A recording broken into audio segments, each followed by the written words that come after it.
Olá, galerinha, vamos continuar então nossas aulas de hoje. Agora a gente vai para a aula de história, como está aí no nosso horário, tá? Vamos lá então para a aula de história. A gente estava falando sobre o comércio e hoje a gente vai aprender um pouquinho mais sobre esse tema, o comércio, tá? E a importância deste comércio na época do Renascimento e também nos dias atuais. Vamos lá então para a nossa aula. Vamos para a nossa apostila.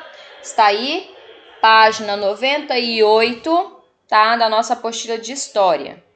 Então, aqui, ó, século 8 a.C., a gente tem a imagem aqui, ó, dos indígenas, né, empurrando uma embarcação. Então, os gregos também foram grandes comerciantes e navegavam pelo mar Mediterrâneo, comercializando com vários povos. Então, ó, a gente percebe, né, que quem trabalhava no pesado, os escravos, eram os indígenas, tá? Né? Isso é uma triste realidade aí da história, certo? A maioria dos povos indígenas foram mortos, dizimados aí neste trabalho pelo comércio no mundo todo. Aí aqui então a gente vê no século V a.C., os fenícios, povo que viveu na região do Mediterrâneo, eram considerados importantes comerciantes da antiguidade. Eles vendiam azeite, cereais, vinho, pratos de ouro, garrafas de marfim, enfeites de prata, bronze, entre outros produtos, certo? Depois, no século XII, né, 10, 11, 12, lembra que a gente falou um pouquinho sobre os números romanos. A imagem que representa o festival de Qingming foi feita aproximadamente no século XII e mostra a vida cotidiana deste período. Então aqui a gente já percebe uma movimentação, né, de uma cidade, né, das pessoas, né, no meio das ruas, tá? Depois, no século XII também, a Rota da Seda foi uma das maiores vias de comércio que o mundo já viu. Ligava desde a China até a Europa, passando por diversos locais nos quais haviam comerciantes vendendo e trocando produtos, tá? A troca de produtos a gente chama de escambo, a gente vai falar daqui a pouquinho sobre isso. Aqui no século XV, as grandes navegações, né, onde houve então a descoberta de novas terras, novos produtos, tá? O símbolo da expansão dos mercados do século XV, Portugal, Holanda, Inglaterra, Espanha podem ser vistos como os grandes navegadores do período. Europa então se destaca, né, por ter descoberto então outros grandes mercados aí, tá? Aí nós temos aqui, por isso que tem uma visão eurocêntrica, né? Porque foi a Europa que descobriu a maioria dos novos territórios. Século XIX, então, a gente já está aí, então, mais atual, certo? Aí a pintura de Rugendas, venda de Recife, em 1830, apresenta um armazém no nordeste do Brasil do século XIX. Né? Então aqui já ocorria, então, mais ou menos o comércio como a gente conhece hoje. E aqui no século XX, atualmente no Brasil, as cidades oferecem à população lojas e supermercados que comercializam todos os tipos de produto.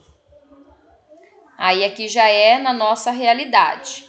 O escambo. O escambo, né, do escambo, então, que era a troca de mercadorias ao comércio de mercadorias. Mas antes a gente tem uma perguntinha.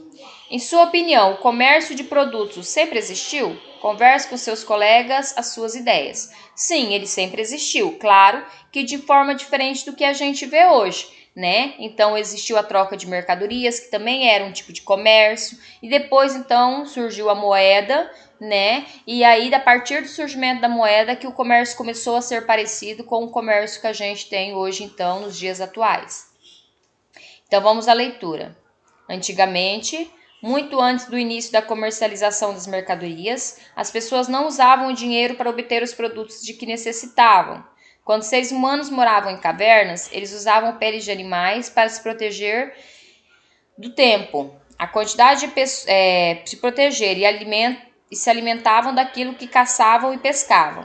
Com o passar do tempo, a quantidade de pessoas desses grupos aumentou e eles sentiram a necessidade de se instalar e morar em um lugar fixo. Então, quando os povos mudavam de um lugar para o outro, eles recebiam o nome de nômades, tá? Os povos que mudavam de uma região para outra.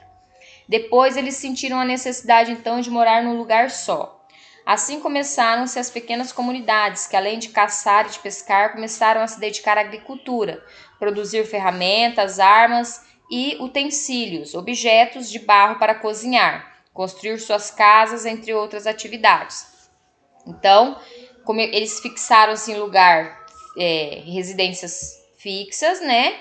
Ficavam no mesmo lugar, moravam no mesmo lugar depois, e aí sim formaram pequenas cidades. Aí, além da caça e da pesca, começaram a dedicar-se à agricultura, produzir ferramentas, armas, objetos de barro para cozinhar, entre outras atividades. Isso aqui é informação importante. Quando as pessoas dessas comunidades sentiam a necessidade de ter um produto que não produziam, elas procuravam a família de sua aldeia e trocavam algo que produzia por aquilo que desejavam, chamados de escambo, que era a troca de mercadorias. Por exemplo, eu tinha uma fazenda e eu produzia arroz, e a outra fazenda produzia cana-de-açúcar, né, a cana, então eu levava um arroz e trocava pelo açúcar mascavo, né, que era o açúcar utilizado na época. O escambo ainda é usado por comunidades que não possuem moeda, ou seja, dinheiro. No Brasil ainda há algumas comunidades que praticam o escambo. Por exemplo, algumas comunidades indígenas, né, em que as famílias trocam os alimentos que cultivam, tá? Então o escambo ainda existe. Então o escambo é a troca de mercadorias. Então o escambo foi uma das primeiras formas de fazer comércio e envolvia a troca direta de mercadorias. Logo, as pessoas trocavam suas produções para suprir suas necessidades.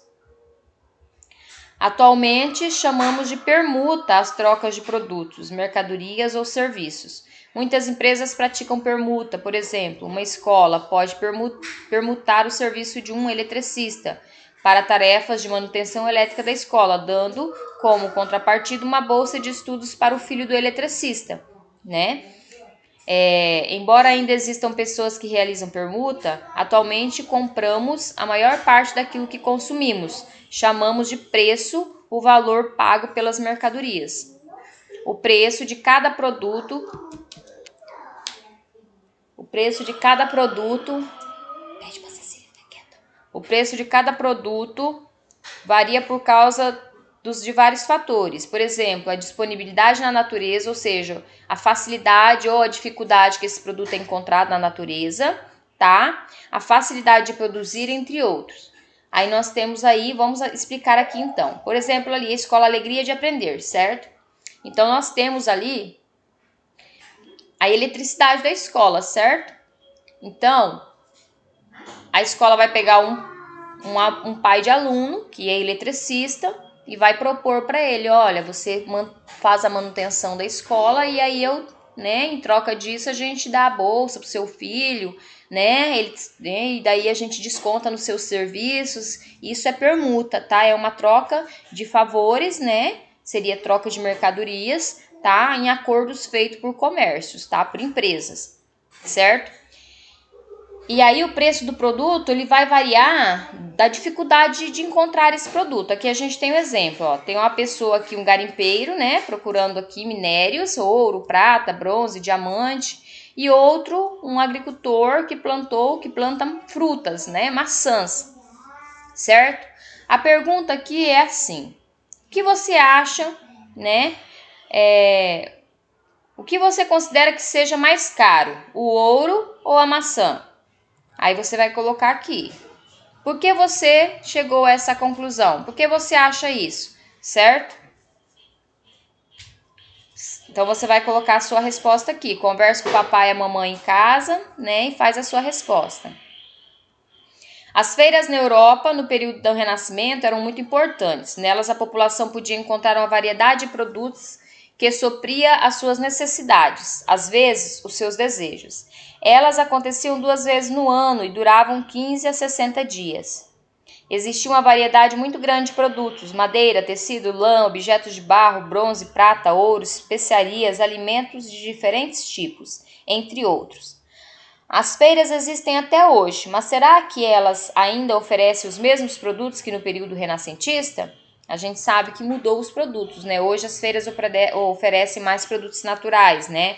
Hortaliças, a mandioca, leite, a galinha caipira, o porco caipira, carne do porco, né? vários produtos aí que vêm do campo, certo? Hoje nas feiras a gente já não encontra mais ouro para comprar, a gente não encontra mais lã para comprar, tecidos, tá? Então, bronze, prata, ouro a gente já não acha mais nas feiras. Hoje a gente acha esses produtos no comércio. Há alguma feira em nosso município? Tem, nós temos a feira ali do bairro Aeroporto, que atende todos os dias, e temos a feira que atende na praça principal aqui da cidade, que era uma vez por semana. E agora com a pandemia ela deu uma paradinha, mas ela vai voltar a acontecer quando a pandemia passar, certo? Com qual periodicidade acontece? Então, qual a prof falou. Então, a feira do bairro Aeroporto, todos os dias ela é aberta, né? Já a que acontece na praça é uma vez por semana. Quais são os produtos nela comercializados? Então, a prof falou aí do leite, né? Leite de vaca. Então, eles vendem mandioca, eles vendem verduras, algumas frutas, tá? E aí, eles vendem esses produtos. Qual é a quantidade dos produtos encontrados na feira do seu município? Explique qual é a qualidade, desculpa, é qualidade. Qual é a qualidade dos produtos encontrados na feira do seu município? Explique sua resposta. A gente sabe que produtos de feira sempre são mais naturais, né? E sempre são frescos, tá? Assim também são os produtos encontrados aqui nas nossas feiras. São produtos naturais, frescos, né? Que você encontra ali disponível na hora. Então aqui você vai pesquisar em jornais, revistas, na internet, outros tipos de feira que existe. A gente sabe que tem feiras de máquinas, né, agrícolas, tem feiras de várias coisas aí, feiras de artesanato, né? Então vocês vão achar uma feira diferente, vai colar a foto e vai responder a perguntinha aqui, ó, né? Vai apresentar aos colegas a sua feira através de uma imagem e vai falar em que local essa feira ocorreu e o nome dessa feira, tá? Então, seria esse nosso conteúdo de hoje, certo? Aqui a prof trouxe, então, né, as respostas das atividades, certo? Página 100, página 101, página 102, página 103, que é a pesquisa que a prof acabou de explicar, tá? A aula de história, nossos objetivos: finalizar o capítulo, contextualizar o conteúdo, concluir as atividades, esclarecer as dúvidas. Páginas trabalhadas, dia 16 hoje, da 98 até a página 101. Então, essa é a nossa aula de geografia de hoje. Tenham uma boa aula, tá? Caprichem aí nas atividades, certo? E até a nossa live de amanhã, quarta-feira, às 14 horas. Um beijo!